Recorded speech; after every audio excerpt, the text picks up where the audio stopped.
ମୁଁ ଓମ୍ ପ୍ରକାଶ ପାତ୍ର ଆପଣଙ୍କୁ ସ୍ୱାଗତ କରୁଛି ମୋ ୟୁଟ୍ୟୁବ ଚ୍ୟାନେଲ ଏମଆର୍ ଷ୍ଟଡି ଏକାଡେମୀକୁ। ଆଶା କରୁଛି ସମସ୍ତେ ଭଲରେ ଥିବେ ଏବଂ ଆଗାମୀ ପରୀକ୍ଷା ପାଇଁ ଆପଣଙ୍କ ପ୍ରିପାରେସନ ଭଲ ଭାବରେ ଚାଲିଥିବ।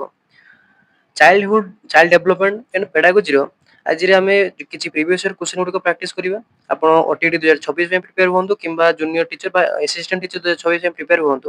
ସିଡିପିର ଏହି କ୍ୱେଶ୍ଚନ ଗୁଡ଼ିକ ଆପଣଙ୍କ ପାଇଁ ବହୁତ ଗୁରୁତ୍ୱପୂର୍ଣ୍ଣ ରହିବ। ଯାହାଫଳରେ କି ଆପଣ ଏଇ ଗୋଟିଏ ଭିଡିଓ ଦେଖି ସାରିଲା ପରେ ଆପଣ 20ରୁ 25ଟି କ୍ୱେଶ୍ଚନ ଠିକ୍ କରିପାରିବେ। ତେଣୁ ଯିବା ଦେଖିବା ସବୁ କ୍ୱେଶ୍ଚନ ଗୁଡ଼ାକ ରହିଛି କ'ଣ। ପ୍ରଥମ କ୍ୱେଶ୍ଚନଟି ଅଛି, କୌଣସି ଏକ ପରୀକ୍ଷଣର ବିଶ୍ୱସ୍ତତା ନିରୂପଣ ନିମନ୍ତେ କେଉଁ ପଦ୍ଧତି ପ୍ରଯୁଜ୍ୟ ନୁହେଁ? କ'ଣ କହିଛି, which of the following is not a method of estimating reliability of a test. ହେଲା, ଗୋଟେ ଟେଷ୍ଟର ରିଲାଏବିଲିଟି ବା ଆମର ବିଶ୍ୱସ୍ତତା ନିରୂପଣ କରିବା ପାଇଁ କୋଉଟା ଗୋଟେ ଠିକ୍ ପଦ୍ଧତି ନୁହେଁ। ଅପସନ ଗୁଡ଼ିକ କ'ଣ ଦେଇଛି, ପୁନଃ ପରୀକ୍ଷଣ ପଦ୍ଧତି, ସମତୁଲ୍ୟ ଫର୍ମ ପଦ୍ଧତି, ଅର୍ଦ୍ଧକରଣ ପଦ୍ଧତି। ଅପସନ ଗୁଡ଼ିକ ଅଛି ପରୀକ୍ଷଣ ସର୍ତ୍ତ ପଦ୍ଧତି। ହେଲା, ତମେ ଗୋଟେ ରିଲାଏବିଲିଟି ଜାଣିବା ପାଇଁ ବା ପରୀକ୍ଷଣ କରିବା ପାଇଁ କୋଉଟା ଠିକ୍ ହବ ନାହିଁ। ଅପସନ ନମ୍ବର କୋଉଟା ହବ ସଠିକ ଉତ୍ତର ଅପସନ ନମ୍ବର ଡି, যেটা କି ପରୀକ୍ଷଣ ସର୍ତ୍ତ ପଦ୍ଧତି। ତେଣୁ ପଦ୍ଧତି ଗୁଡା କୋଉ ଗୁଡାକ ହବ ନା ଟେଷ୍ଟ ରିଟେଷ୍ଟ ମେଥଡ ହେଇପାରିବ, ଅଲ୍ଟରନେଟ ପାରାଲାଲ ଫ୍ରମ ମେଥଡ ହେଇପାରିବ, ସ୍ପ୍ଲିଟ ଆଣ୍ଡ ହାଫ ମେଥଡ ହେଇପାରିବ। ଯେମିତି କି ଯଦି ଆପଣ ବୁଝିବେ ଟେଷ୍ଟ ରିଟେଷ୍ଟ ମାନେ ଗୋଟେ ଟେଷ୍ଟ କରିଦିବେ, ଯଦି ଆଉ ଥରେ ଯଦି ଟେଷ୍ଟ କରିବେ ତାହେଲେ ଆମେ ତା ଦ୍ୱାରା ବିଶ୍ୱସ୍ତ ଜାଣିପାରିବା। ଅଲ୍ଟରନେଟ ପାରାଲାଲ କ'ଣ, ସେଇ ଭଳିଆ ଆଉ ଗୋଟେ କ'ଣ କରିବା, ଗୋଟେ ସେଇ ଟାଇପର କ'ଣ କରିବା, କ୍ୱେଶ୍ଚନ ତିଆରି କରି ଆଉ ଥରେ ପରୀକ୍ଷା କରି ସେଟା ହେଇପାରିବ। ସ୍ପ୍ଲିଟ ହାଫ ମେଥଡ ମାନେ ଯୋଉଟା ପରୀକ୍ଷା କରିଦିଏ ସେଟାକୁ ସମାନ ଦୁଇ ଭାଗ କରିକି ଦୁଇଥର ଆମେ ଆଉ ଥରେ ପରୀକ୍ଷା କରିକି ଜାଣିପାରିବେ। ଯୋଉଟା ଟେଷ୍ଟ କରିଦିଏ ଆପଣ ଦି ଭାଗ କରିକି ଆଉ ଥରେ ପରୀକ୍ଷା କଲେ ଜାଣିପାରିବେ ସେଟା ବିଶ୍ୱସ୍ତତା ଅଛି କି ନାହିଁ। ପରବର୍ତ୍ତୀ ପ୍ରଶ୍ନ ହେଲା, ମିତା ଜାଣିବାକୁ ଚାହୁଁଛି ଯେ ସେ ମିତା ଜାଣିବାକୁ ଚାହୁଁଛି ଯେ ସେ ଏହି ନିର୍ଦ୍ଦିଷ୍ଟ ଚାକିରିରେ ଉତ୍ତମ ଫଳ ପ୍ରଦର୍ଶନ କରିପାରିବ କି ନାହିଁ। ନିମ୍ନୋକ୍ତ ମଧ୍ୟରୁ କେଉଁ ସାଧନଟି ଏଥିପାଇଁ ପ୍ରଯୁଜ୍ୟ ହେବ ବୋଲି ଭାବୁଛ? ଜଣେ ମିତା ବୋଲି ପିଲାଟେ, ସେ କ'ଣ ଚାହୁଁଛି ଯେ ଗୋଟେ ପରୀକ୍ଷାରେ ସେ ଠିକ ମାନେ ଉତ୍ତମ ଫଳ ପ୍ରଦର୍ଶନ କରିପାରିବ କି ନାହିଁ, ତା ପାଇଁ ସେ କୋଉ ସାଧନଟା ପରୀକ୍ଷା କରିବ କାହା ଦ୍ୱାରା। ଅପସନରେ କ'ଣ ଦେଇଛି, ଉପଲବ୍ଧି ପରୀକ୍ଷଣ, ମନୋବୃତ୍ତି ମାନଦଣ୍ଡ, ଅଭିକ୍ଷମତା ପରୀକ୍ଷଣ ନା ବୁଦ୍ଧି ପରୀକ୍ଷଣ। ଏଚିଭମେଣ୍ଟ ଟେଷ୍ଟ ହବ ନା ଆପଟିଚ୍ୟୁଡ ଟେଷ୍ଟ ସିଏ ଦବ, ନା ହଉଛି ଆଟିଚ୍ୟୁଡ ଟେଷ୍ଟ ଦବ, ନା ହଉଛି ଇଣ୍ଟେଲିଜେନ୍ସ ଟେଷ୍ଟ ଦବ। ହେଲା, ତେଣୁ ଏହାର ସଠିକ ଉତ୍ତର କ'ଣ ହବ ନା ଅପସନ ନମ୍ବର ସି, ଅଭିଜ୍ଞତା ପରୀକ୍ଷଣ ଆମର ଆପଟିଟ୍ୟୁଡ ଟେଷ୍ଟ। ହେଲା, ଯଦି ସେ ଗୋଟେ ଆଗକୁ ଯୋଉ ପରୀକ୍ଷା ଦେବାକୁ ଯାଉଛି ତା ଭିତରେ ସେଇ ପରୀକ୍ଷାରେ ଉତ୍ତୀର୍ଣ୍ଣ ହେବା ପାଇଁ ବା ଚାକିରି କରିବା ପାଇଁ ଜାଣିବାକୁ ଚାହୁଁଛି ଯେ ହବ କି ନାହିଁ, ସେଥିପାଇଁ ସେ କ'ଣ ଦବ ନା ଆପଟିଟ୍ୟୁଡ ଟେଷ୍ଟ ବା ଅଭିକ୍ଷମତା ପରୀକ୍ଷଣ। ପରବର୍ତ୍ତୀ ପ୍ରଶ୍ନ, ନିମ୍ନୋକ୍ତ କେଉଁ ନିର୍ଦ୍ଧାରଣ ମାପକ ଜଣେ ନିର୍ଦ୍ଧାରକ ବା ପର୍ଯ୍ୟବେକ୍ଷକଙ୍କୁ ଗୋଟେ ନିର୍ଦ୍ଦିଷ୍ଟ ନମ୍ବରରେ ଅନୁକ୍ରମକୁ ଯୋଗାଇ ଦିଆଯାଇଥାଏ ଓ ପର୍ଯ୍ୟବେକ୍ଷକ ଗୋଟିଏ ଉପଯୁକ୍ତ ନମ୍ବର ଗ୍ରହଣ କରିଥାନ୍ତି। In which of the following rating scale a sequence of definite number is supplied to the rater or the observer and the observer awards an appropriate number. କୋଉ ରେଟିଂ ସ୍କେଲରେ ଗୋଟେ ଡେଫିନେଟ କେତେ ନମ୍ବର କ'ଣ ଦିଆଯିବ ସେଇଟା mention କରିକି ଦିଆଯାଇଥାଏ, ଯିଏ ଆମର ଅବଜର୍ଭର ଥାନ୍ତି ବା ଆମର ଯିଏ ନିର୍ଦ୍ଦେଶକ ଥାନ୍ତି। ଅପସନ ଟି କ'ଣ ଦେଲା, ମାନକ ମାପନୀ ବା ମାପକ ଯୋଉଟା କ୍ରମ ସଞ୍ଚିତ ବିନ୍ଦୁ ଦ୍ୱାରା ନିର୍ଦ୍ଧାରଣ କରିବେ, ନା ଉଲ୍ଲେଖନୀୟ ନିର୍ଦ୍ଧାରଣ ମାପକ, ନା ହଉଛି ସାଂଖ୍ୟିକ ନିର୍ଦ୍ଦେଶକ ମାପକ। ହେଲା, ଗୋଟେ ଷ୍ଟାଣ୍ଡାର୍ଡ ସ୍କେଲ ଦିଆଯିବ, ନା ରେଟିଂ ବାଇ କମ୍ୟୁଲେଟିଭ ପଏଣ୍ଟ ଦିଆଯିବ, ନା ଗ୍ରାଫିକ ସ୍କେଲ ଦିଆଯିବ, ନା ନ୍ୟୁମେରିକାଲ ସ୍କେଲ ଦିଆଯିବ। ହେଲା, ତେଣୁ ଆମର ରେଟିଂ ସ୍କେଲ ତ ବହୁତ ଗୁଡ଼ାକ ଆମର ସ୍କେଲ ରହିଛି, ତେଣୁ ଆମେ ଯୋଉ ନିର୍ଦ୍ଦେଶକ ବା ଖାତା ଦେଖନ୍ତି ତାଙ୍କୁ ଆମେ କ'ଣ ଦେଇଥାଉ, ସଠିକ ଉତ୍ତରଟି କ'ଣ ହବ ନା ଅପସନ ନମ୍ବର ଡି, ଯେଟା କି ସଂଖ୍ୟକ ନିର୍ଦ୍ଦେଶକ ମାପକ ବା ନ୍ୟୁମେରିକାଲ ସ୍କେଲ ଗୋଟେ ଆମେ ତାଙ୍କୁ ଦେଇଥାଉ, ଯାହାଫଳରେ କି ସେ ଖାତା ଦେଖିଲା ପରେ କେତେ କ'ଣ ନମ୍ବର ଅନୁକ୍ରମରେ ଯୋଗାଇ ଆମେ ତାଙ୍କୁ ଦେଇଥାଉ, ସେ ଅନୁସାରେ ମାର୍କ ଦେଇଥାନ୍ତି। ମନେ ରଖିଥିବା, ଏଟା ବଢିଆ କ୍ୱେଶ୍ଚନ ଦେଲା, ରେଟିଂ ସ୍କେଲର କୋଉ ମାପନୀକି ବ୍ୟବହାର କରାଯାଇଥାଏ। ପରବର୍ତ୍ତୀ ପ୍ରଶ୍ନ ହେଲା, ନିମ୍ନୋକ୍ତ ମଧ୍ୟରୁ କେଉଁଟି ମୂଲ୍ୟାୟନର ଉଦ୍ଦେଶ୍ୟ ଅଟେ? ହେଲା, ଯୋଉ ମୂଲ୍ୟାୟନ ଆମର ଇଭାଲୁଏସନ ଯୋଉ କହିଥାଉ ତାର ଗୋଟେ ଉଦ୍ଦେଶ୍ୟ ହବ। ଅପସନ କ'ଣ ରହିଲା, ଶିକ୍ଷଣ ଅସୁବିଧା ବିଷୟରେ ଜାଣିବା, ଶିକ୍ଷଣର କୃତି ମାପିବା। ଅପସନ ନମ୍ବର ସି ଦେଲା ଶିକ୍ଷଣ ପ୍ରକୃତରେ ସମ୍ପନ୍ନ ହୋଇଛି କି ନାହିଁ ଜାଣିବା ପାଇଁ, ନା ଉପରୋକ୍ତ ସମସ୍ତ। ହେଲା, କାରଣ ଇଭାଲୁଏସନ ବୋଲି ଆମେ କହିଲେ କୋଉଟା ଜାଣିବା, ସଠିକ ଉତ୍ତର ଏହାର କ'ଣ ହବ ନା ଅପସନ ନମ୍ବର ଡି, ଯେଟା କ'ଣ ଉପରୋକ୍ତ ସମସ୍ତ। ହେଲା, ମାନେ ଆମେ ଶିକ୍ଷଣର ଅସୁବିଧା କ'ଣ ଜାଣିବା ପାଇଁ ବି ଆମେ କ'ଣ ବ୍ୟବହାର କରିବା, ମୂଲ୍ୟାୟନ ବ୍ୟବହାର କରିବା।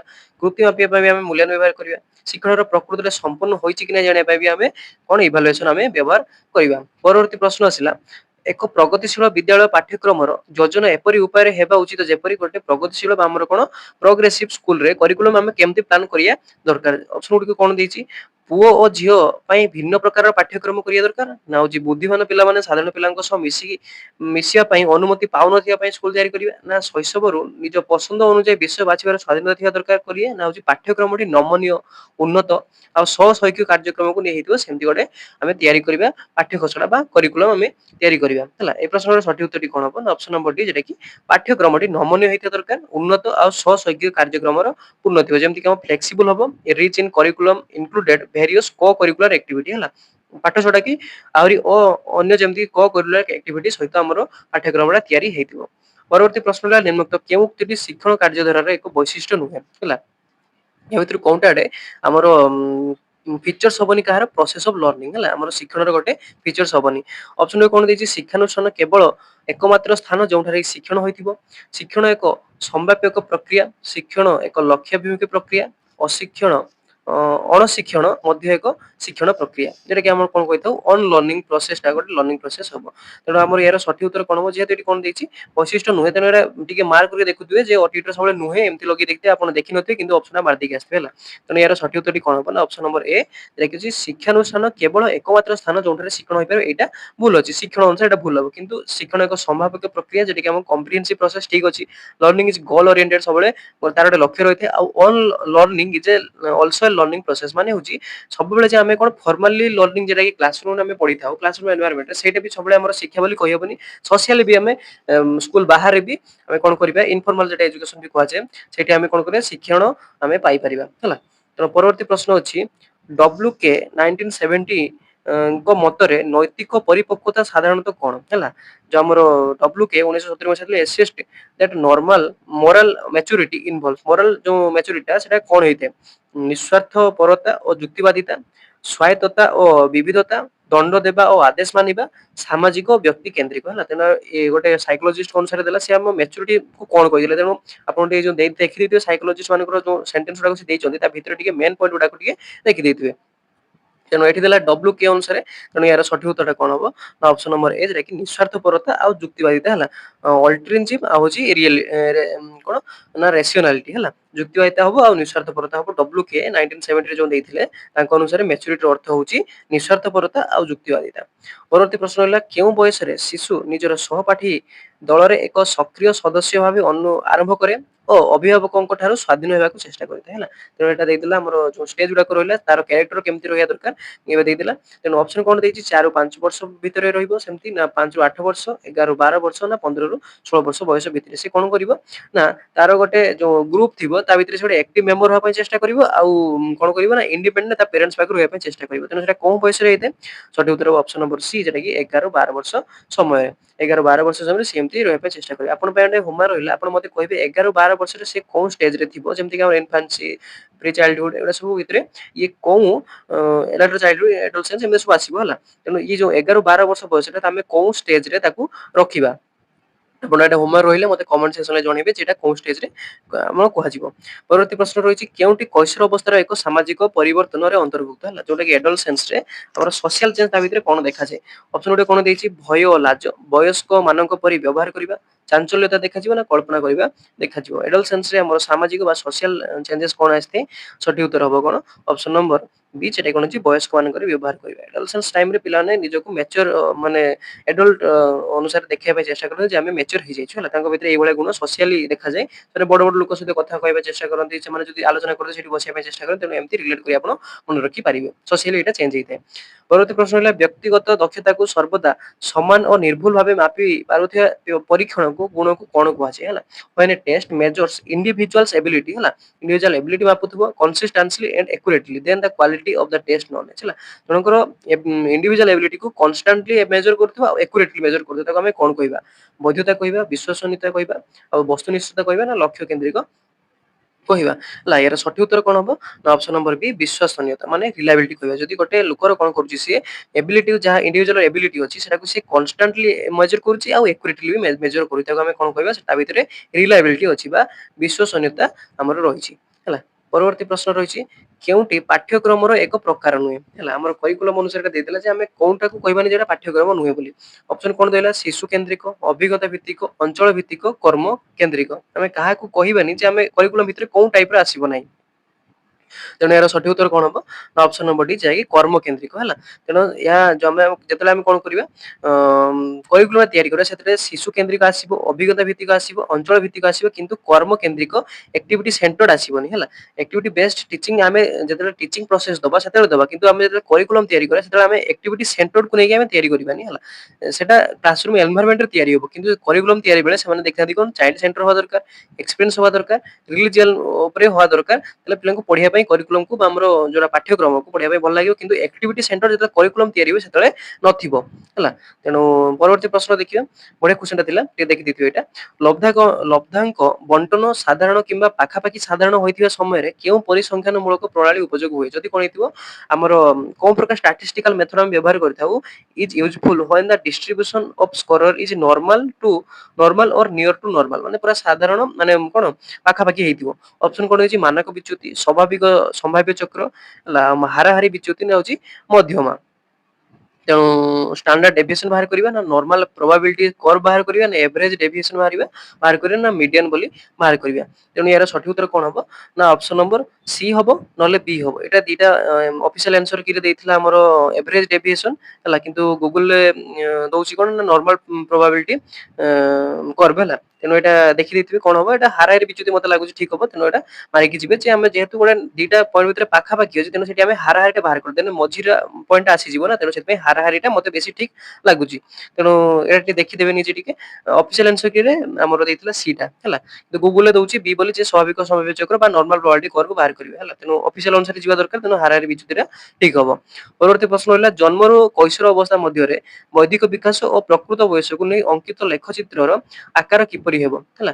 ଯଦି ଆମେ କଣ କରିବା କୈଶୋର ବା ଇନଫାନ୍ସି ଷ୍ଟେଜରୁ ଆମର କ୍ରୋନୋଲୋଜିକାଲ ଏଜ ଅନୁସାରେ ଏଡୋଲସେନ୍ସ ପର୍ଯ୍ୟନ୍ତ ଯିବା, ତାହେଲେ ଆମର ଲେଖଚିତ୍ର ଯୋଉ ତିଆରି ହେବ କେମିତି ଆକାରରେ ହବ, ଯେ ଆକୃତିର ଏସ୍ ଆକୃତିର ବଙ୍କା ଟଙ୍କା ହବ ନା ଅତି ପର ବଳୟ ଆକୃତିର ହେଲା ହାଇପାରବୋଲା ଭଳିଆ ହବ। ତେଣୁ ସଠିକ ଉତ୍ତର କଣ ହବ ଇନଫାନ୍ସିରୁ ଆମର ଏଡୋଲସେନ୍ସ ପର୍ଯ୍ୟନ୍ତ ଯିବା ଆମର କଣ ଯୋଉ ବୈଦିକ ବିକାଶକୁ, ତାହେଲେ ସେଟା କେମିତି ହବ, ସଠିକ ଉତ୍ତର ଏହାର କଣ ହବ ନା ଅପସନ ନମ୍ବର ସି, ଯେଟା କି ବଙ୍କା ଟେଙ୍କା ମାନେ ଜିଗଜାଗ ହବ ହେଲା, କେତେବେଳେ ଉପରକୁ ଯିବ କେତେବେଳେ ତଳକୁ ଯିବ, ତେଣୁ ଜିଗଜାଗ ଆମର ଅନୁସାରେ ହେଇପାରେ। ପରବର୍ତ୍ତୀ ପ୍ରଶ୍ନ ସର୍ବେକ୍ଷଣରେ ତଥ୍ୟକୁ ଦଳ ବା ଉପଦଳରେ ଭାଗ କରିବା ପାଇଁ କେଉଁ ମାପନୀ ବ୍ୟବହାର କରାଯାଏ? Which scale is widely used to survey when data is classified with a group or subgroup? ଯଦି ଗ୍ରୁପ ଆଉ ସବଗ୍ରୁପ ଭାବରେ ଡିଭାଇଡ କରାଯାଇଥାଏ, ଆମେ କୋଉ ମାପନୀକୁ ନବା? ଯେମିତି ଅପସନ କଣ ଦେଇଛି ସଂଖ୍ୟା କ୍ରମିକକୁ ନବା, ନାମାଙ୍କକୁ ନବା, ଅନ୍ତରାଳକୁ ନବା ନା ହଉଛି ଅନୁପାତିକକୁ ନବା ହେଲା। ଯେହେତୁ ଗ୍ରୁପ ଆଉ ସବଗ୍ରୁପ କହିଦେଇଛି, ତେଣୁ ଏଠି ସଠିକ ଉତ୍ତରଟା କଣ ହବ ଅପସନ ନମ୍ବର ବି, ଯେଟା କି ନାମାଙ୍କ ହେଲା, ନମିନାଲକୁ ଆମେ ନବା। এটা ହେଇପାରିବି ଅନ୍ତରାଳ ହେଲା। ତେଣୁ ଅଫିସିଆଲ ଆନ୍ସର କିଟା ବି ଦେଇଛି, ତେଣୁ ଏଟା କରେକ୍ଟ ହିଁ ଆସିଥିବ ବୋଧେ, ତେଣୁ ଏଟା ଅନ୍ତରାଳ ହେଇପାରେ ହେଲା। ତେଣୁ ନାମାଙ୍କ ଅଫିସିଆଲ ଆନ୍ସର କି ଦେଇଛି, ତେଣୁ ଆପଣ ଇଣ୍ଟରଭାଲ ଟା ମାରିକି ଆସିଥିବେ, ତେଣୁ କରେକ୍ଟ ହଉଛି ନା ଏଇ ଯୋଉ ଆମର ଅଫିସିଆଲ ଆନ୍ସର କିଟା, ତେଣୁ ଦେଖି ଆସିଥିବେ ଏଟା ଅନ୍ତରାଳ ମତେ ଲାଗୁଛି ଠିକ ହବ। ପରବର୍ତ୍ତୀ ପ୍ରଶ୍ନ ହେଉଛି ଏକ ସଶକ୍ତ ବିଦ୍ୟାଳୟ ନିଜ ଶିକ୍ଷକଙ୍କର କେଉଁ ଗୁଣକୁ ସର୍ବାଧିକ ପ୍ରୋତ୍ସାହିତ କରିଥାଏ ହେଲା। an empowering school will promote which of the following qualities the most in its teacher ହେଲା। ଗୋଟେ ସଶକ୍ତ ବିଦ୍ୟାଳୟ ଶିକ୍ଷକ କୋଉ ଗୁଣକୁ ପ୍ରୋତ୍ସାହିତ କରିଥାଏ? ଅପସନରେ କଣ ଦେଇଛି ପ୍ରତିଯୋଗିତା ମୂଳକ ମନୋବୃତ୍ତିକୁ, ପରୀକ୍ଷଣ ପ୍ରବୃତ୍ତିକୁ, ସ୍ମରଣ ଶକ୍ତିକୁ ନା ଶୃଙ୍ଖଳିତ ପ୍ରକୃତିକୁ ହେଲା। ତେଣୁ ୟାର ସଠିକ ଉତ୍ତର କଣ ହବ, ଗୋଟେ ଯଦି ଶକ୍ତିଶାଳୀ ସଶକ୍ତ ବିଦ୍ୟାଳୟ ହେଇଥିବ ଶିକ୍ଷକଙ୍କ କୋଉ ଗୁଣକୁ ସେ ପ୍ରୋତ୍ସାହିତ କରିବ, ସଠିକ ଉତ୍ତର ହବ ଅପସନ ନମ୍ବର ଏ, ଯାଇକି ପ୍ରତିଯୋଗିତା ମୂଳକ ମନୋବୃତ୍ତି ହେଲା। ତା ଭିତରେ ଯଦି କମ୍ପିଟେଟିଭ ଆପଟିଚ୍ୟୁଡ ଥିବ, ସିଏ ଆମର ସ୍କୁଲକୁ ମାନେ ସ୍କୁଲଟା ସେଇ ଶିକ୍ଷକଙ୍କୁ କଣ କରିବ ପ୍ରୋତ୍ସାହିତ କରିବ ହେଲା। ସେ ଯୋଉ ଟିଚିଂ ଲର୍ଣ୍ଣିଂ ପ୍ରୋସେସ ଟାକୁ ପିଲାଙ୍କ ମଧ୍ୟରେ କଣ ଦେବେ, ଗୋଟେ ରିଏନଫୋର୍ସମେଣ୍ଟ ଆକାରରେ ବା ଆମର କଣ କହିଥାଉ ସେଟାକୁ ଅଭିପ୍ରେରଣ ଆକାରରେ ଦେଇପାରିବେ। ପରବର୍ତ୍ତୀ ପ୍ରଶ୍ନ ହେଲା ହାବି ଗ୍ରୁଣ୍ଡଙ୍କ ଅନୁଯାୟୀ ନିମ୍ନୋକ୍ତ କେଉଁଟି କୈଶୋରଙ୍କ ବିକାଶ ଜନିତ କାର୍ଯ୍ୟ ହେଲା। ଯୋଉ ହାବି ଘୋଷ ଦେଇଥିଲେ ଆଡୋଲସେନ୍ସ ର କୋଉଟା ଗୋଟେ ଡେଭଲପମେଣ୍ଟାଲ ଟାସ୍କ ହବ ନାହିଁ ପଚାରିଛି, କୋଉଟା ହବ ନାହିଁ? ଅପସନ କଣ ଦେଇଛି ଜଣଙ୍କର ଶାରୀରିକ ଗଠନ ଓ ବିକାଶକୁ ଇଚ୍ଛା ପୂର୍ବକ ଗ୍ରହଣ କରିବା, ସାମାଜିକ ଗ୍ରହଣୀୟ ବ୍ୟବହାରକୁ ବିକାଶ କରାଇବା, ବିବାହ ପାରିବାରିକ ଜୀବନ ନିମନ୍ତେ ପ୍ରସ୍ତୁତ କରିବା ନା ହଉଛି ଲିଙ୍ଗ ବିଭେଦତା ଶିକ୍ଷଣ। ତେଣୁ ହାବିଙ୍କ ଅନୁସାରେ ଯୋଉ ଏଡୋଲସେଣ୍ଟ ର କୋଉଟା ଗୋଟେ ଡେଭଲପମେଣ୍ଟାଲ ଟାସ୍କ ହବନି, ସଠିକ ଉତ୍ତର ହବ କଣ ଅପସନ ନମ୍ବର ଡି, ଯେଟା କି ଲିଙ୍ଗଗତ ବିବିଧତା ଶିକ୍ଷଣ ହେଲା। ଏଇଟା ସିଏ ଦେଇନଥିଲେ, ଦେଇଥିଲେ ଯେ ଜଣଙ୍କ ଶାରୀରିକ ଗଠନ ବିକାଶକୁ ଇଚ୍ଛା ପୂର୍ବକ ଗ୍ରହଣ କରିବା ହବ, ସାମାଜିକ ଗ୍ରହଣ ବ୍ୟବହାର ବିକାଶ କରାହବ, ବିବାହ ପାରିବାରିକ ଜୀବନ ନିମନ୍ତେ ପ୍ରସ୍ତୁତ କରିବା ବି ହବ, କିନ୍ତୁ ଲର୍ଣ୍ଣିଂ ସେକ୍ସ ଡିଫରେନ୍ସ ସେଟା ତାଙ୍କ ଭିତରେ ନାହିଁ, ମାନେ ସେ ଯୋଉ ଥିଓରିଟା ଦେଇଥିଲେ ତା ଭିତରେ ନଥିଲା। ପରବର୍ତ୍ତୀ ପ୍ରଶ୍ନ ହେଲା କାହା ମତରେ ଯୋଗ ହେଉଛି ଦିବ୍ୟ ସତ୍ତା ସହିତ ବ୍ୟକ୍ତି ସତ୍ତାର ପରିଚୟ ପ୍ରତିଷ୍ଠା? ହୁ shed yoga is the identification of the self with divinity ହେଲା, କିଏ କହିଥିଲେ? ରବୀନ୍ଦ୍ରନାଥ ଠାକୁର, ମହାତ୍ମା ଗାନ୍ଧୀ, ଶ୍ରୀ ଅରବିନ୍ଦ ନା ପତଞ୍ଜଳି ହେଲା। ଏର ସଠିକ ଉତ୍ତର କଣ ହବ, କିଏ କହିଥିଲେ ନା ଅପସନ ନମ୍ବର ସି, ଯାଇକି ସି ଅରବିନ୍ଦ। ଅରବିନ୍ଦ କଣ କହିଥିଲେ ନା ଯୋଉ yoga is the identification of self with the divinity ହେଲା। ଏଟା ଷ୍ଟେଟମେଣ୍ଟ ଟିକେ ମନେ ରଖିଥିବେ, ଯୋଉ ଶିକ୍ଷାର ପ୍ରଥମେ ଏଇଗୁଡାକ ଦେଇଥିଲେ ଯେ ହେଲା। ପରବର୍ତ୍ତୀ ପ୍ରଶ୍ନ ହେଉଛି ପ୍ରତିଭାବାନ ଶିଶୁ ମାନଙ୍କ ଶିକ୍ଷକଙ୍କ ମାନଙ୍କର କେତେ ନିର୍ଦ୍ଦିଷ୍ଟ ଗୁଣାବଳୀ ଆବଶ୍ୟକ, ସେଗୁଡିକ ମଧ୍ୟରୁ କଣ ମାନେ ଗୋଟେ କିଛି ଯୋଉ ଗିଫ୍ଟେଡ ଚିଲଡ୍ରେନ ମାନଙ୍କ ପାଖରେ ପର୍ଟିକୁଲାର କିଛି କ୍ୱାଲିଟି ଥିବା ଦରକାର ହେଲା। ଯେମିତି କି କଣ ଗୁଡାକ ହବ? ଅପସନ କଣ ଦେଇଛି? ଜ୍ଞାନ ସନ୍ଦିଶୁ ହେବା ଦରକାର, ସେମାନଙ୍କର ବିବିଧ ଆଗ୍ରହ ନଥିବା ଦରକାର, ନା ସାଧାରଣ ଅସାଧାରଣ ଓ ବିଭିନ୍ନ ପ୍ରକାରର ପ୍ରଶ୍ନାବଳୀ ଗୁଡିକୁ ଗ୍ରହଣ କରିବା ନିମନ୍ତେ ଅନୁଚୁକ ହୋଇ ଦରକାର, ନା ସୁଶୃଙ୍ଖଳିତ ସୁଶୃଙ୍ଖଳ ନୁହନ୍ତି ହେଲା, ଯେ କି ଆମର ନୋଟ ବି ସିଷ୍ଟମେଟିକ ହେଲା। ତେଣୁ ଆମର ଗିଫ୍ଟେଡ ଚିଲଡ୍ରେନ ପାଖରେ କୋଉ ପ୍ରକାର ଗୁଣ ଦେଖାଯାଏ? ସଠିକ ଉତ୍ତରଟି କଣ ହବ? ଅପସନ ନମ୍ବର ଏ, ଯୋଉଟା କି ଜ୍ଞାନ ସନ୍ଦିଶୁ ହେବା ଦରକାର। ଆଉ ଏଇଟା ତ ନେଗେଟିଭ ଅଛି, ଯେମିତି ନଥାଏ ଦେଇଛି ହେଲା, ଏଟା ଅନୁଚୁକ ଆଉ ଯୋଉଟା କି ସିଷ୍ଟମେଟିକ ହେଇନଥିବ, ତେଣୁ ଏଟା ନେଗେଟିଭ। ପେଡାଗୋଜି ନେଗେଟିଭ ଆଗେ କଟିଦେବେ, ତାପରେ ଦେଖିବା ଆପ୍ରୋପ୍ରିଏଟ କୋଉଟା ହବ। ପରବର୍ତ୍ତୀ ପ୍ରଶ୍ନ ହେଲା, ଶିକ୍ଷା ଅଧିକାର ଅଧିନିୟମ 2009 ଅନୁଯାୟୀ ସ୍ୱତନ୍ତ୍ର ଆବଶ୍ୟକତା ଥିବା ଶିକ୍ଷାର୍ଥୀ କିପରି ଅଧ୍ୟୟନ କରିବେ? ସେମାନଙ୍କ ପାଇଁ ସ୍ୱତନ୍ତ୍ର ଭାବେ ନିର୍ମିତ ବିଦ୍ୟାଳୟ, ଅଭିଭାବକଙ୍କ ଯତ୍ନ ଓ ସ୍ୱତନ୍ତ୍ର ରକ୍ଷଣାବେକ୍ଷଣକାରୀଙ୍କ ଆବଶ୍ୟକତା ସହାୟତାରେ ନିଜ ଘର, ନା ଅନ୍ତର୍ନିବେଶୀ ଶିକ୍ଷା ବ୍ୟବସ୍ଥା ଯେଉଁ ସ୍ଥାନରେ ସେମାନଙ୍କର ବ୍ୟକ୍ତିଗତ ଆବଶ୍ୟକତା ଅନୁଯାୟୀ ବ୍ୟବସ୍ଥା ହୋଇଥିବ, ନା ହଉଛି ବୃତ୍ତି ଭିତ୍ତିକ ଶିକ୍ଷକ କେନ୍ଦ୍ରରେ ଯେଉଁଠାରେ ସେମାନଙ୍କର ଜୀବନ ଧାରଣ କୌଶଳ ନିମନ୍ତେ ପ୍ରସ୍ତୁତ କରାଯାଇ ପାରିବ ହେଲା। ଶିକ୍ଷାର୍ଥୀ ଅଧ୍ୟୟନ କିପରି କରିବ? ସଠିକ ଉତ୍ତରଟା କଣ ହବ? ଅପସନ ନମ୍ବର ସି, ଯେଟା କି ଅଛି ଅନ୍ତର୍ନିବେଶୀ ଶିକ୍ଷା ବ୍ୟବସ୍ଥା ଯେଉଁ ସ୍ଥାନରେ ସେମାନଙ୍କର ବ୍ୟକ୍ତିଗତ ଆବଶ୍ୟକତା ଅନୁଯାୟୀ ବ୍ୟବସ୍ଥା ଥିବ ହେଲା। ମାନେ ସେମାନେ ଯେହେତୁ କଣ ସ୍ପେଶିଆଲ ନିଡ୍ ଅଛି, ସେମାନଙ୍କର କଣ ହଉଥିବ ନା ଇଣ୍ଡିଭିଜୁଆଲ ନିଡ୍ସ ଅନୁସାରେ କାମ କରୁଥିବ, ସେଇଠି ଆମେ ଅନ୍ତର୍ନିବେଶୀ ଶିକ୍ଷା ବ୍ୟବସ୍ଥା ଦବା ହେଲା। ତେଣୁ ସଠିକ ଉତ୍ତର ଜାଣିପାରିଲେ। ପରବର୍ତ୍ତୀ କ୍ୱେଶ୍ଚନ, ପଛୁଆ ଅପ୍ରଖର ଓ ଅବିକାଶିତ ପିଲାମାନଙ୍କର ବୁଦ୍ଧିଆଙ୍କ ସାଧାରଣତଃ କେତେ ହେଲା? ଯେମାନେ କଣ ହେଇଥିବେ ବ୍ୟାକୱାର୍ଡ ବା ଡ୍ରଲ୍ ଷ୍ଟୁଡେଣ୍ଟ, ମାନେ ରିଟାର୍ଡ ଚିଲଡ୍ରେନ ମାନେ ହେଇଥିବେ, ସେମାନଙ୍କର ଆଇକ୍ୟୁ କେତେ? ଅପସନ କଣ ଦେଇଛି? 60 ରୁ 70 ହେଇଥିବ, 70 ରୁ 90, 90 ରୁ 100, ନା 100 ରୁ 120 ହେଲା। ତେଣୁ ଆମର ଆଇକ୍ୟୁ ସବୁ ଆସିଥିଲା ଯେ କେତେ ରୁ କେତେ ଭିତରେ ରହିବ, ତେଣୁ ଆମର ଯେ ପଛୁଆ ବର୍ଗ ବା ଆମର କଣ ଡଲ୍ ଷ୍ଟୁଡେଣ୍ଟ ମାନେ ହେଇଥିବେ, ସେମାନଙ୍କର ବୁଦ୍ଧିଆଙ୍କ କେତେ ହେବ? ସଠିକ ଉତ୍ତର ହଉଛି କଣ? ଅପସନ ନମ୍ବର ବି, 70 ରୁ 90 ହେଲା। 70 ରୁ 90 ଥିଲେ ତାଙ୍କୁ ଆମେ ବ୍ୟାକୱାର୍ଡ ଷ୍ଟୁଡେଣ୍ଟ ବା ଆମର ଡଲ୍ ଷ୍ଟୁଡେଣ୍ଟ ବୋଲି ଯଦି ଆଇକ୍ୟୁ ଟା ଆସିବ ତାଆମେ କହିପାରିବା। ପରବର୍ତ୍ତୀ ପ୍ରଶ୍ନ ହେଲା, ଶିକ୍ଷାଦାନରୁ ଶିକ୍ଷଣକୁ ପ୍ରାଧାନ୍ୟ ଦେବା ପାଇଁ କେଉଁ ପଦକ୍ଷେପ ନିଆଯାଏ ହେଲା? ଶିକ୍ଷାଦାନରୁ ଯୋଉ ଆମର କଣ କହିଥାଉ, which steps could be taken to give emphasis from teaching to learning ହେଲା। ଶିକ୍ଷଣରୁ ଶିକ୍ଷାଦାନକୁ ଆମେ ଅପସନ ଗୋଟେ କଣ ଦେଇଛି? ପରୀକ୍ଷାରୁ ଫଳାଫଳ ଉପରେ ଧ୍ୟାନ ଦେବା, ଶିଶୁ କେନ୍ଦ୍ରିକ ଶିକ୍ଷା ବିଜ୍ଞାନକୁ ଗ୍ରହଣ କରିବା, ଘୋଷା ବିଦ୍ୟାକୁ ଉତ୍ସାହିତ କରିବା, ଆଉ ଶିକ୍ଷକ କେନ୍ଦ୍ରିକ ଶିକ୍ଷାକୁ ଗ୍ରହଣ କରିବା। ଆମେ ଟିଚିଂ ଲର୍ଣ୍ଣିଂ ପ୍ରୋସେସ ଟାକୁ ପ୍ରାଧାନ୍ୟ ଦେବା କେତେବେଳେ ହେଇପାରିବ? ସଠିକ ଉତ୍ତର ହେଉଛି ଅପସନ ନମ୍ବର ବି, ଶିଶୁ କେନ୍ଦ୍ରିକ ଶିକ୍ଷା ବିଜ୍ଞାନକୁ ଗ୍ରହଣ କରିବା। ଆଉ ଗୁଡାକ ନେଗେଟିଭ ଦେଇଛି, ଯେମିତି କି ଆପଣ ଶିକ୍ଷକ କେନ୍ଦ୍ର କେବେ ଆମେ ନବାନି, ଘୋଷା ପଦ୍ଧତି କେବେ କରିବାନି, ପରୀକ୍ଷା ଫଳାଫଳ ଉପରେ ଧ୍ୟାନ ଦେବା କେବେ ହବନି। ତେଣୁ ଏଠି ପଜିଟିଭ ଗୋଟେ ସେଣ୍ଟେନ୍ସ ଦେଇଛି, ଯାହାକି ଶିଶୁ କେନ୍ଦ୍ରିକ ଶିକ୍ଷା ବିଜ୍ଞାନକୁ ଗ୍ରହଣ କରିବା। ଆମର ଚାଇଲ୍ଡ ସେଣ୍ଟର ପେଡାଗୋଜିକୁ ଆମେ ଅଧିକ ପ୍ରାଧାନ୍ୟ ଦେଲେ ଆମେ ଶିକ୍ଷଣକୁ ଉଚ୍ଚ ସ୍ତରକୁ ନେଇପାରିବା। ପରବର୍ତ୍ତୀ ପ୍ରଶ୍ନ ଦେଇଛି, କେଉଁଟି କେନ୍ଦ୍ରୀୟ ପାଠ୍ୟକ୍ରମର ଏକ ଉପାଦାନ ନୁହେଁ? ଯେଟା କି ଆମେ କଣ କହିଥାଉ ନା which is not component of core curriculum ହେଲା। core curriculum ଭିତରେ କୋଉଟା ନାହିଁ?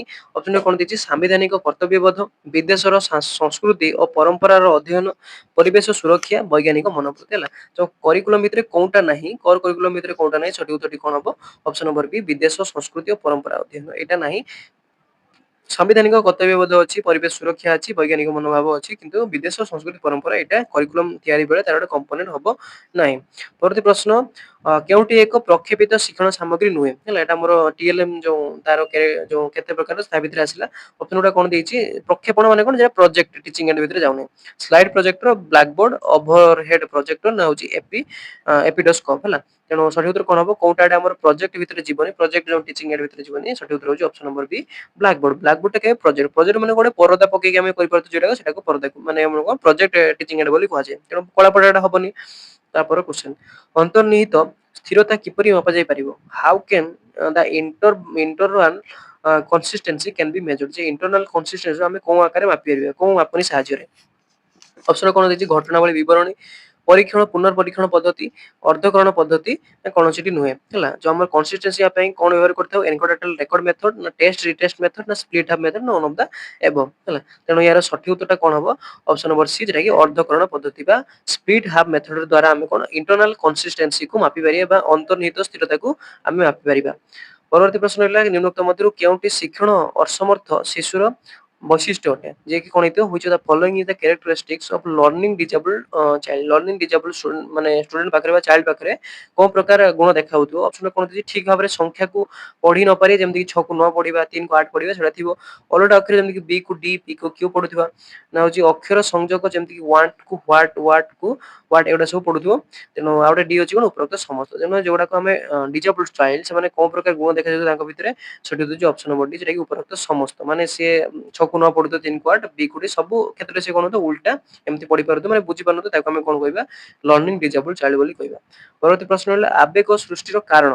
ଡ୍ୟାସ୍ ହେଲା ଇମୋସନ୍ ଇଜ୍ ଦ ଅରିଜିନେଟେଡ୍ ଥ୍ରୋ ଇମୋସନଟା ଆମର ଅରିଜିନେଟ୍ ହେଇଥାଏ କୋଉ କାରଣ ପାଇଁ ହେଲା କୋଉ କମ୍ପୋନେଣ୍ଟ ଦ୍ୱାରା ଅପସନରେ କଣ ଦେଇଛି ଅଭ୍ୟାସ ଯୋଗୁ ସହଜାତ ପ୍ରବୃତ୍ତି ଯୋଗୁ ଶାରୀରିକ ବିକାଶ ଯୋଗୁ ନା ଧାରଣାର ଅବଧାରଣା ଯୋଗୁ ହ୍ୟାବିଟ୍ସ ଦ୍ୱାରା ହେଇଥାଏ ନା ଇନଷ୍ଟିଂକ୍ଟ ଦ୍ୱାରା ହେଇଥାଏ ନା ଫିଜିକାଲ ଡେଭଲପମେଣ୍ଟ ଦ୍ୱାରା ହେଇଥାଏ ନା ଫର୍ମେସନ ଅଫ କନସେପ୍ଟ ଦ୍ୱାରା ହେଇଥାଏ ଯେଟା କି ଆମର ଇମୋସନଟା ଆବେଗଟା ସୃଷ୍ଟି ହୋଇଥାଏ କୋଉ କମ୍ପୋନେଣ୍ଟ ପାଇଁ ସଠିକ ଉତ୍ତର ଅପସନ ନମ୍ବର ବି ସହଜାତ ପ୍ରବୃତ୍ତି ପାଇଁ ହେଲା ସହଜାତ ପ୍ରବୃତ୍ତି ଆମର ଇନଷ୍ଟିଂକ୍ଟ ଦ୍ୱାରା ଆମର ଇମୋସନ ଗୁଡାକ ତିଆରି ହେଇଥାଏ। ପରବର୍ତ୍ତୀ ପ୍ରଶ୍ନ ରହିଲା ଜୀବକୋଷ ଗୁଡିକର ବହୁଗୁଣିତ ହେବା ହିଁ ବୃଦ୍ଧି ଯାହାକି ଉଚ୍ଚତା ଓଜନ ବୃଦ୍ଧିକୁ ବୁଝାଏ ମାତ୍ର ବିକାଶ ପ୍ରାଣୀ ମଧ୍ୟରେ ସମୁଦାୟ ପରିବର୍ତ୍ତନକୁ ସୂଚାଇଥାଏ ଏଇଟା ଡେଭଲପମେଣ୍ଟର ଏଇଟା ଉତ୍ତର କିଏ ଦେଇଥିଲେ ହେଲା ଅପସନରେ କଣ ଦେଇଛି ଇବି ହରଲକ୍ ଫ୍ରାଙ୍କ କ୍ରୋ ଆଣ୍ଡ କ୍ରୋ ଆଉ ହଉଛି ଆଲଫ୍ରେଡ ହେଲା ତେଣୁ ଏଇ ଯୋଉ ଏଇ ସେଣ୍ଟେନ୍ସଟା ଆମର ଯୋଉଟା କି ଆମ ଡେଭଲପମେଣ୍ଟ ଉପରେ ଏଇ ଉକ୍ତିଟା ଦେଇଥିଲେ କିଏ ସଠିକ ଉତ୍ତର ହବ ଅପସନ ନମ୍ବର ବି ଦେଇକି ଫ୍ରାଙ୍କ ଏଇଟା ଦେଇଥିଲେ କି ଫ୍ରାଙ୍କ ଦେଇଥିଲେ ଏ ଉକ୍ତିଟା ହେଲା ଟିକେ ସର୍ଟ ଫର୍ମ ଯେମିତି ଜୀବକୋଷ ଦେଇଛି ଜୀବକୋଷ ଦେଇଥିଲେ କି ଫ୍ରାଙ୍କ ସେମିତି ସର୍ଟକଟ ଆକାରରେ କି ୱାର୍ଡ ଆକାରରେ ଆପଣ ମନେ ରଖିଥାନ୍ତୁ ପୁରା ଫୁଲ ପଢିଲେ ଆପଣ ବହୁତ ଗୁଡାକ ସାଇକୋଲୋଜି ମନେ ରଖିପାରିବେନି କି ୱାର୍ଡ ଗୁଡାକ ଖାଲି ରିଲେଟ କରି ଯାଇଥିବେ।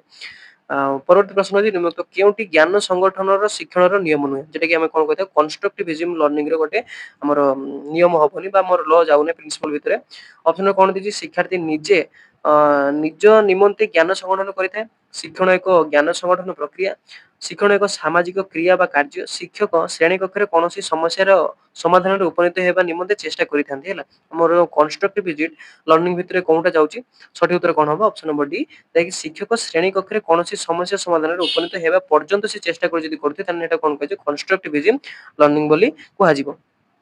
ହେଲା ପରବର୍ତ୍ତୀ ପ୍ରଶ୍ନ ହେଲା କୈଶୋର ଅବସ୍ଥାରେ ଗୋଟିଏ ପିଲାର ମୁଣ୍ଡର ଆକାର ପ୍ରାୟ କେତେ ଥିବ ଯେତେବେଳେ ଆଡଲସେଣ୍ଟ ଷ୍ଟେଜରେ ଥିବ ପିଲାର ମୁଣ୍ଡର ଆକାର କେତେ ଥିବ ତା ବଡି ଅନୁସାରେ ଶରୀରର 1/4 ଅଂଶ ଶରୀରର 1/8 ଅଂଶ ଶରୀରର 1/5 ଅଂଶ ନା ଶରୀରର 1/6 ଅଂଶ ଯେତେବେଳେ ଆଡଲସେନ୍ସ ଟାଇମରେ ଥିବ ହେଲା ତାର ମୁଣ୍ଡର ଓଜନଟା କେମିତି ଥିବ ସଠିକ ଉତ୍ତର ହେଉଛି ଅପସନ ନମ୍ବର ବି ଶରୀରର 1/8 ଅଂଶ ହେଲା ଶରୀରର 1/8 ଅଂଶ ଥିବ ଆମର କଣ ନା ହଉଛି ଯେତେବେଳେ ସେ ଆଡଲସେନ୍ସରେ ଥିବ ତେଣୁ ଆପଣଙ୍କ ଗୋଟେ କାମ ହେଲା ସେ ଯେତେବେଳେ ଜନ୍ମ ହବ ହେଲା ବେଳେ ଶରୀର ଯୋଉ ଆମର ମୁଣ୍ଡଟା ଶରୀର କେତେ ଭାଗ ଥିବ ମତେ ଜଣେଇବେ କମେଣ୍ଟ ସେକ୍ସନରେ ଯେ ଜନ୍ମ ହେଲା ବେଳେ ପିଲାଟା ଶରୀର ମୁଣ୍ଡଟା ଶରୀର କେତେ ଅଂଶ ଥିବ ଯେମିତି 1/6 1/4 ଏଇଠି ଅପସନ ଗୁଡାକ ଅଛି ସେଇ ଅପସନ ଅନୁସାରେ ମତେ କହିବେ କେତେ ହବ ତେଣୁ ଲାଷ୍ଟ କ୍ୱେଶ୍ଚନଟା ଦେଖିବା କଣ ଦେଇଛି ସାଙ୍କେତିକ ଶିକ୍ଷଣକୁ ସାଧାରଣ ରେ ଅନ୍ୟ ଅର୍ଥରେ କହିବାକୁ ଗଲେ କଣ ହବ ହେଲା ସେ ସିଗ୍ନାଲ ଲର୍ଣ୍ଣିଂ ଇଜ କମନଲି ଯେଟା ସିଗ୍ନାଲ ଲର୍ଣ୍ଣିଂ ଆମେ କହିଥାଉ ସେଟାକୁ ଅନ୍ୟ ଟର୍ମରେ କଣ ବୋଲି କୁହାଯାଏ କାରଣବାଦ ଅନୁବନ୍ଧ ଶାସ୍ତ୍ରୀୟ ଅନୁବନ୍ଧ ଶିକ୍ଷଣ ଶୃଙ୍ଖଳା ନା ହଉଛି